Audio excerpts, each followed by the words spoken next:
Sports.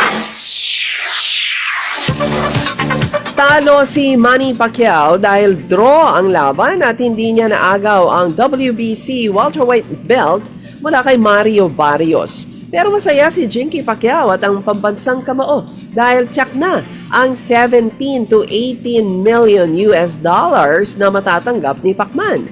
Samantala si Barrios ay mag-uwi lang ng 1 million US dollars. Isang bagay ang pinatunayan ni Pacman. Sa edad niyang 46 anyos, kaya pa niyang makipagbakbakan ng 12 mga rounds sa boksingerong 16 na taon na mas bata kumpara sa kanya.